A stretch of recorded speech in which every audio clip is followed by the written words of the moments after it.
Bonjour à tous et bienvenue sur Allo fait dodo, le podcast pour les parents, créé par Caroline Ferriol, fondatrice du village Fait Dodo et autrice du grand guide du sommeil de mon bébé.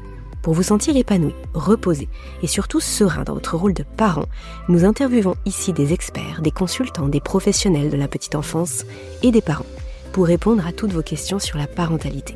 Parce que le mal-être de l'un impacte le bonheur commun, nous vous proposons des solutions concrètes, nuancées et bienveillantes pour trouver votre propre chemin de parentalité. Bonne écoute à tous. Cécile, bienvenue sur ce nouvel épisode d'Allo fait dodo. Je suis ravie de vous recevoir. Vous avez souhaité témoigner, nous partager un petit bout de votre situation autour du sommeil de votre fils, de votre petit Paul, qui a 7 mois aujourd'hui. Il en avait 3 mois et demi à peu près quand vous avez fait appel au service de Fait Dodo. Et vous allez nous expliquer pourquoi vous avez sollicité un suivi chez Fait Dodo, qu'est-ce qui se passait pour vous, qu'est-ce qui s'est passé pendant le suivi et quel a été bien sûr le résultat à l'issue de ce suivi.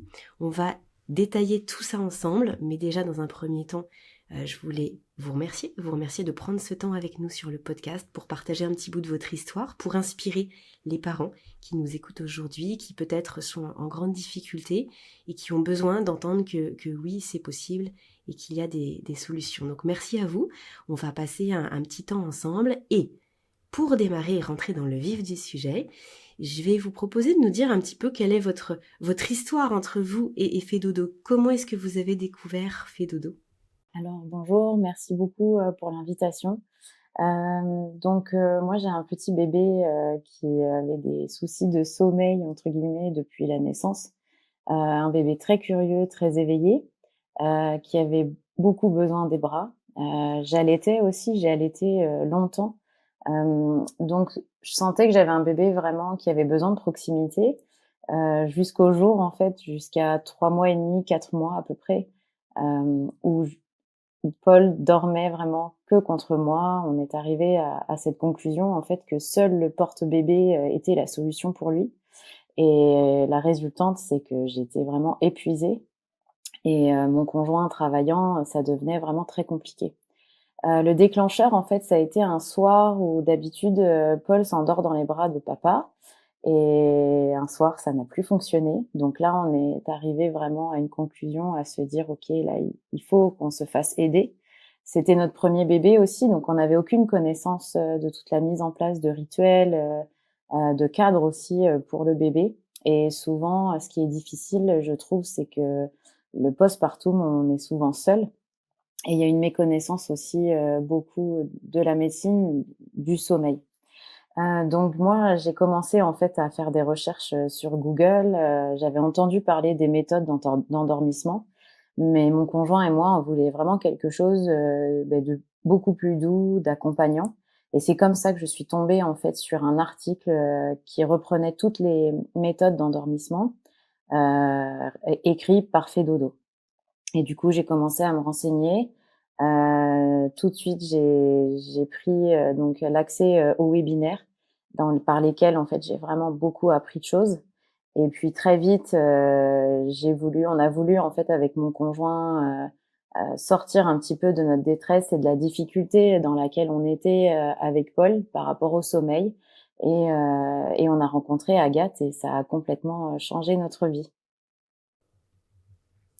Effectivement, donc l'article dont vous parlez, je crois que c'est un article soit qui extrait ou qui reprend les explications que Caroline Ferriol donne dans son livre, justement dans le livre qu'elle a sorti autour du sommeil des bébés et des enfants, qui reprend les différentes méthodes. Et c'est vrai que derrière ce mot méthode, on peut mettre tout et n'importe quoi. Donc c'est toujours intéressant d'aller creuser un petit peu, et c'est ce que vous avez fait. Donc Agathe est une consultante Fait Dodo, formée par Caroline Ferriol, qui propose des consultations ponctuelles et des suivis aussi sur plusieurs semaines. Qu'est-ce qui a fait que vous avez, vous, choisi de partir sur un suivi et pas uniquement sur une consultation ponctuelle ? Mais c'est sûr que nous, voilà, en voyant, différents bébés, on voulait vraiment avoir, en fait, un suivi, ultra personnalisé, être suivi par quelqu'un de professionnel aussi. parce qu'on entend tout et son contraire quand on a un bébé, donc c'est difficile de pouvoir se placer. Et puis on s'est dit que on allait, nous n'ayant pas les connaissances, on allait vraiment pouvoir avoir un suivi mais personnalisé, adapté aussi à Paul, à son tempérament, à son caractère. Et puis surtout aussi des autres raisons, c'est que moi j'étais vraiment très fatiguée, un petit peu en détresse aussi mentale. Et du coup, j'aurais pas été capable de pouvoir le faire toute seule avec mon conjoint qui est très très présent. Je voulais vraiment avoir une aide extérieure en fait au couple, qui puisse vraiment être une aide avisée et qui puisse nous aider en fait à mener à bien notre démarche. Ok. Quand vous démarrez là le suivi, quelle est la situation de sommeil de Paul? Est-ce que vous pouvez Oui. nous peut-être vous replonger dans Ouais, ces ouais. moments qui, j'imagine, étaient vraiment très difficiles, mais pour nous dire, ok, quand est-ce qu'il dormait? Est-ce qu'il dormait à la sieste? Est-ce qu'il dormait la nuit? Donc vous nous disiez, il dormait que sur vous ou alors endormi avec son papa. Donc ça veut dire que vous dormiez comment, assise? Enfin voilà, En expliquez-nous un fait, petit peu en détail. au départ, donc on a fait beaucoup de cododo avec Paul, parce que le fait de le poser dans un lit, il a eu le réflexe de Moro très longtemps, donc du coup, il a été très, très souvent agité. Donc à l'époque, la nuit, ça se passait relativement correctement. En fait, il s'endormait avec papa, papa le déposait et puis après, il se réveillait plusieurs fois par nuit pour téter, mais la nuit, c'était relativement correct.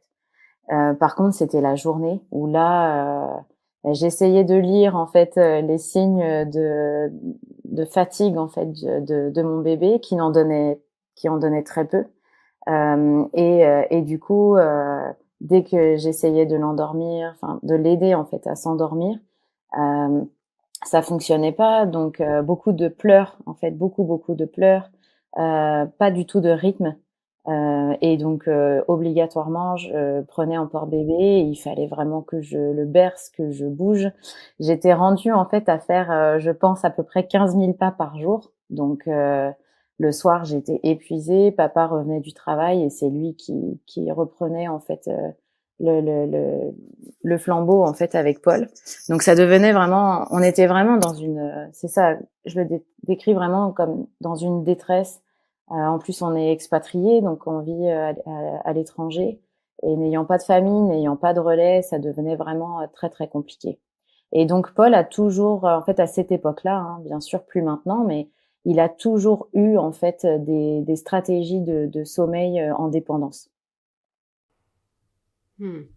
Donc des stratégies de sommeil, c'est-à-dire des stratégies, des habitudes, on va dire, qu'il avait prises pour s'endormir, mais qui, à l'inverse des stratégies autonomes, qui dépendaient de quelque chose d'extérieur, notamment du coup de vous, on a compris, hein, le portage avec le porte-bébé, etc., qui en soi peuvent être des choses merveilleuses, mais même quand on est jeune parent, mais effectivement, lorsque c'est 24 heures sur 24, ou en tout cas toute la journée de tous les jours, on comprend que pour des parents, ça devient extrêmement épuisant. Et lui, comment il vivait ça? Est-ce que justement, de par la fatigue, il pleurait beaucoup? Est-ce que il manifestait des signes de j'aimerais bien finalement que ma situation elle change aussi? Ou est-ce que lui, il était très bien toute la journée en porte-bébé? Mais ce qui était dur, en fait, c'est que c'est un bébé qui est très curieux, très, très éveillé. Donc la journée, pendant ces temps d'éveil, en fait, c'est un bébé qui est très joyeux, souriant. Et le souci, c'est dès lors qu'arrivait le sommeil, on sentait en fait en lui une sorte de, ouais, une détresse aussi, parce qu'il se mettait à pleurer vraiment fort, tout de suite la colère, donc pas du tout de sérénité en fait.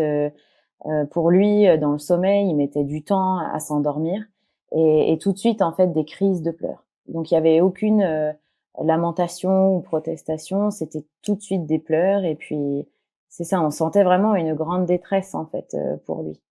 Et ce que j'ai remarqué, c'est vraiment ça, c'est que le fait de mettre en place en fait un rythme pour lui et le sommeil adapté en fait qui lui convienne a commencé à complètement changer son humeur, son caractère.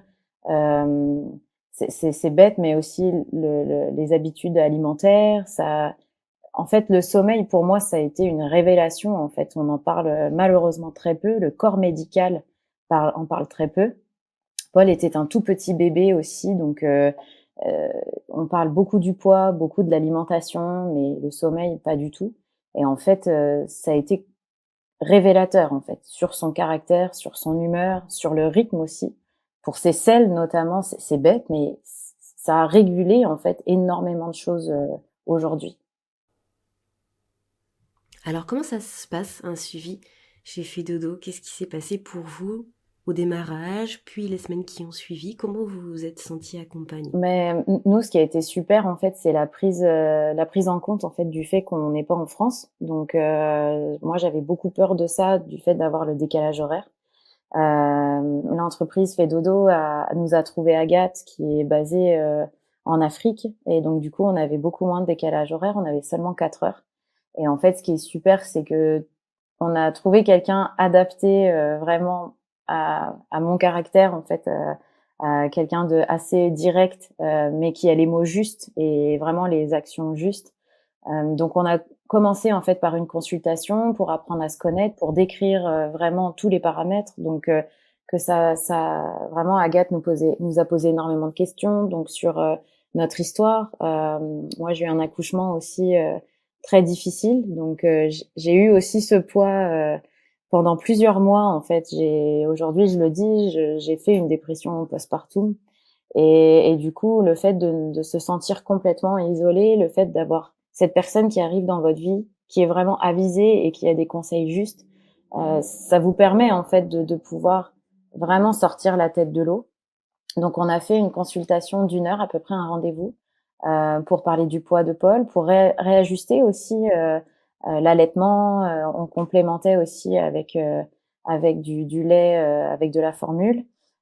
Et puis revoir vraiment, en fait, ce qui était chouette, c'est qu'on a pu détailler en fait complètement une journée type de Paul, et puis adapter les temps d'éveil, mettre en place un rituel. Donc le suivi en fait avec Agathe a duré à peu près 3 semaines, où vraiment on avait des interactions tous les jours. Donc on s'écrit en fait en temps réel. Agathe a vraiment été un soutien moral en fait et psychologique plus que déterminant quand on craque ou quand on sait pas plus quoi faire. Et c'est en temps réel. Donc ça, pour moi ça n'avait pas de prix de pouvoir vraiment avoir quelqu'un qui sait ce qu'on fait, qui nous épaule, qui nous motive aussi et qui nous dit qu'on est dans le juste. Quand parfois voilà, l'extérieur, les parents ou la famille, les amis ne comprennent pas forcément notre démarche. Et du coup, c'est ça. Le suivi a duré 3 semaines. Et puis après, Agathe nous demandait des nouvelles pour savoir comment a évolué le sommeil de Paul. Donc on a fait à peu près, on a mis en place un endormissement autonome. Ça a pris, je vous dirais, à peu près 2 mois. Ensuite, on est parti en fait en France visiter notre famille, les amis cet été. Et là, on revient juste en fait. On est juste revenu il y a 2 semaines et on a refait en fait une consultation avec Agathe pour faire un point en fait de l'évolution, et puis aussi comment intégrer Paul chez la nourrice, etc. Et c'est vrai que c'est aujourd'hui, je vous dis, c'est le jour et la nuit quoi. Pour moi, Fedodo a été la rencontre de 2024 et a tout changé dans l'expérience de la maternité que j'ai avec Paul. Est-ce que concrètement, vous souhaitez nous dire comment Paul dort aujourd'hui? Donc vous nous avez dit que là, vous avez fait la transition vers un endormissement autonome. Est-ce qu'il y a par exemple un élément que vous souhaitez partager qui vous a peut-être surpris en tant que parent, vous deux en tant que parents, et puis qui a été peut-être un peu plus saillant que les autres, et nous dire aujourd'hui, il dort comment, votre petit Paul, que ce soit la nuit, la sieste? Ben, c'est vrai qu'aujourd'hui, ce qui est fou, c'est que Paul dort apaisé. Donc ça, c'est sûr que c'est juste incroyable, en fait. Lui qui passait de longues minutes, en fait, à protester, à pleurer, à être dans un agitement, en fait, constant. Aujourd'hui, ben, on le pose dans le lit, comme dit Caroline dans ses webinaires, et ça, bon, ça dépend toujours, hein, c'est comme nous, mais voilà, hein, ça va entre, ben là, quand on est revenu de France, une semaine après, on le dépose dans le lit et aucun bruit. Donc là, je me suis dit, non, il y a quelque chose. Ça pour moi, ça a été, complètement révélateur, notamment durant les siestes où la pression du sommeil est moins importante. On l'a déposé et maintenant il commence même parfois à jaser juste avant de dormir, où il fait 5 minutes de petites protestations, il se tourne, il prend son doudou et il s'endort. Et surtout, ce qui est quelque chose de très, très révélateur, c'est notamment le matin après là, il vient de nous faire une nuit, complète, complète. Il se réveille et il jase et ça, c'est magnifique, quoi. Il y a pas de mots, nous ayant vus, en fait, il y a 3 mois, et voir aujourd'hui où on est en tant que famille et Paul surtout apaisé dans le sommeil et parlant et apprécier, en fait, être dans son lit, dans sa chambre, c'est c'est la chose la plus belle, quoi, que voilà, qu'on puisse s'offrir, en fait. C'est de sentir que voilà, on a pu aider Paul, vraiment à retrouver en fait la faculté du sommeil qui est innée et dans laquelle il avait énormément de difficultés. C'est magique. Et du coup, là, vous l'allaitez encore? Non, j'ai allaité pendant un petit peu moins de 5 mois et j'ai arrêté parce que ma production complète commençait vraiment, vraiment à diminuer et du coup, on complétait à peu près à 90 donc ça s'est arrêté tout seul, en fait. Oui, donc malgré cette transition-là, finalement, son sommeil n'en a pas souffert, en Non, pas fait. du Lui, tout. il s'est adapté à tout ça et Exactement. vous vous êtes sentis à l'aise avec cette transition, ce qui est pas toujours évident non plus, parce que malgré tout, quand on change d'habitude, une habitude alimentaire qui est là depuis sa naissance, ça peut être des fois compliqué. Et ça, c'est vrai que quelque chose de très intéressant, comme dit souvent Caroline Ferriol, à l'époque, en fait, on lui donnait donc, la tétine, et en fait, on a tout coupé. Donc on a complètement tout changé, pour, voilà, mise en place de rituels, enlever la tétine et cetera. Et ce qu'on remarque aujourd'hui, en l'espace de très peu de mois, très peu de semaines, c'est que Paul n'a aucune habitude, de téter, en fait, que ce soit une tétine ou un doudou ou son doigt et cetera. Il a mis en place, en fait, d'autres stratégies, d'autres habitudes de sommeil, et c'est vrai qu'aujourd'hui, comme vous dites, ce qui est incroyable, c'est qu'un bébé s'habitue en fait vraiment à ce qu'on lui impose entre guillemets, le choix qu'on lui donne en fait. Donc c'est vraiment intéressant de voir qu'aujourd'hui il est autonome, il est complètement autonome. Oui, parce que si je comprends bien, le souci que vous pouviez rencontrer avec la tétine, c'est que la tétine, du coup, elle peut tomber, mais lui, il peut pas forcément la remettre tout seul. Et donc, ça pouvait créer des difficultés pour lui pendant tous les petits micro-réveils qu'on sait arriver quand même très fréquemment tout au long de la nuit, c'est normal, entre les différents cycles. Et donc là, ça posait souci. Et donc, finalement, ça a été plus facile pour lui. En fait, c'était peut-être presque plus une croyance de je peux pas faire sans. Ça a été plus facile pour lui après de se sentir un peu débarrassé de ça plutôt qu'avant, c'est ça? Ouais, tout à fait et en fait, la tétine, elle a disparu, pour lui en l'espace de 48 heures. Donc on s'en fait, je pense, toute une montagne en fait, souvent parce que les pleurs sont forts. Mais honnêtement, on a tout enlevé. En fait, c'est ça, on a tout mis en place, coupé la tétine en même temps et le besoin de succion aujourd'hui, il n'est plus là, quoi, du tout. Cécile, on arrive tout doucement à la fin de cette interview. Est-ce que vous avez un petit mot de la fin que vous souhaitez partager aux parents qui nous écoutent? Vous me disiez tout à l'heure, quand on a préparé cet échange, que vous étiez auditrice du podcast aussi avant. Donc j'imagine que quand vous avez découvert Fedodo, vous avez découvert les webinaires comme vous nous l'avez dit, les vidéos à la demande. Vous avez découvert aussi le podcast et ça vous tenait à cœur de mettre votre petite pierre à l'édifice. Est-ce que vous avez un petit mot de la fin à rajouter pour les parents qui sont dans la situation où vous étiez il y a quelques mois en arrière? Oui, vraiment, de votre soutien. En fait, les podcasts, On part en poussette, on porte bébé, ça a vraiment permis, ça a permis que je puisse tenir, en fait, et donc du coup, c'est ça, je tenais vraiment à pouvoir partager mon expérience aujourd'hui. Ça a vraiment été compliqué, le départ et vraiment Fedodo a été, comme je vous dis, la révélation pour moi, cette année avec tout le tout l'ensemble, en fait, les webinaires, les témoignages, l'accompagnement, d'avoir des personnes qui sont vraiment spécifiques en fait sur le sujet.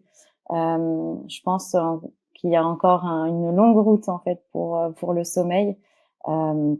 Mais c'est ça, je voulais juste remercier en fait toute l'équipe de Fedodo qui a permis aujourd'hui que je puisse c'est ça, profiter de mon congé de maternité, profiter de mon bébé et de pouvoir en fait vivre normalement entre guillemets avec mon bébé. Je me suis retrouvée aussi en tant que femme parce que voilà, le fait de voir aussi que son enfant va mieux, ça permet aussi aux mères de pouvoir aller mieux. Donc aujourd'hui, tous les parents qui écoutent et qui hésitent, honnêtement, le départ en fait, c'est sûr, vous accompagnez votre bébé, quelques soirées, quelques journées, mais le résultat, il est juste incroyable. Il n'y a pas de mots pour décrire aujourd'hui la sérénité dans laquelle on est. Et le fait d'avoir un bébé, moi, mes copines sont là, ok, ton bébé, tu le poses et il s'endort. Et oui, effectivement, c'est ça qui se passe. C'est juste incroyable. Donc, moi, je conseille Fedodo à tous et chacun aujourd'hui, quelle que soit votre situation. Merci beaucoup Cécile, et puis je vais me permettre de rajouter aussi un petit truc auquel je pense là tout de suite maintenant, parce que vous avez parlé en l'occurrence du décalage horaire, du fait que vous étiez expatrié, mais donc vous rentrez en France, vous repartez outre-Atlantique, ça fait quand même pas mal de décalage horaire, donc non seulement pour s'appeler, mais aussi justement quand vous faites le voyage avec bébé, et donc là vous avez aussi trouvé la sérénité pour que lui il souffre pas trop du décalage horaire, et que vous arrivez à trouver le rythme, en fait, quel que soit l'endroit où vous êtes, c'est ça ? Bon là, honnêtement, l'aller, ça a été un petit peu plus compliqué, du fait qu'on ait 6 heures de décalage horaire. En fait, la clé, je pense, c'est de mettre le bébé, en fait, au cœur du voyage, de ne plus voyager quand on est juste un couple de deux. C'est sûr que nous, on a fait le choix d'avoir un voyage qui est très, très tranquille. Donc, on est resté juste chez nos familles respectives avec très peu de mouvements. De garder le cadre. En fait, la clé, c'est de garder le cadre, donc de pouvoir recréer en fait ce que vous avez mis en place à la maison, à l'extérieur, tout simplement pour rassurer bébé. Donc nous, on a eu vraiment 3 jours un petit peu de difficulté, le fait de découvrir un nouvel environnement, d'avoir un petit peu plus de stimuli aussi avec le monde qui venait voir bébé. Mais après, nous, on mettait vraiment un cadre assez strict, hein. Il faut être prêt à faire ça. Mais par contre, le retour, le fait que bébé grandisse, le décalage horaire, ça a pris peut-être un 48 heures, 2 jours, pour vraiment recaler en fait l'heure du lever le matin et les siestes. Mais vraiment, la clé, c'est d'avoir un cadre et d'être, de s'y tenir en fait, et d'avoir un rythme un peu plus cool, ça c'est certain, plus tranquille pour le bébé. Oui, mais après, 3 jours à l'aller, 2 jours au retour, c'est même ce qu'on vit nous en tant qu'adultes, hein, finalement, pour se remettre. Donc, on peut guère leur demander moins. Ok, ça marche. Merci Cécile, j'ai pas d'autres questions, mais c'est vrai que ça me venait parce que malgré tout, c'est quand même un gros challenge quand on part à l'étranger avec des enfants en bas âge, de se dire, oh là là, on a réussi à trouver un équilibre à la maison, mon Dieu, ça va mettre des semaines pour après pouvoir retrouver la même chose, tout va être fichu, ça va être un tremblement de terre, et finalement on se rend compte que quand on a les outils et les clés, en fait ça se fait. Merci infiniment Cécile pour votre partage, votre témoignage. On vous souhaite une très belle continuation avec votre petit Paul, avec votre petite famille, et puis profitez bien du soleil, parce que vous me disiez qu'il y avait encore plein de soleil. Là on enregistre fin septembre, il fait assez frais en France, donc profitez bien. Bonne journée à vous. Cet épisode touche à sa fin, il est l'heure de se quitter, mais pas pour très longtemps. On se donne rendez-vous très bientôt avec de nouveaux invités. Pour retrouver l'ensemble des experts du village Fedodo, c'est sur fedodo.fr que ça se passe, comme une fée et comme un dodo. Les liens d'accès à l'ensemble du contenu qu'on vous propose est en bas dans la description du podcast. Vous appréciez le contenu que nous vous proposons sur Allo Fedodo ? Alors dites-le nous, sous forme de commentaires, de partages ou de petites étoiles. Vous participez ainsi à soutenir le podcast et à le rendre encore plus visible sur l'ensemble des plateformes. Et si vous souhaitez témoigner, vous aussi, tant parents, professionnels, alors contactez-nous. Merci et à très bientôt sur Allo Fedodo.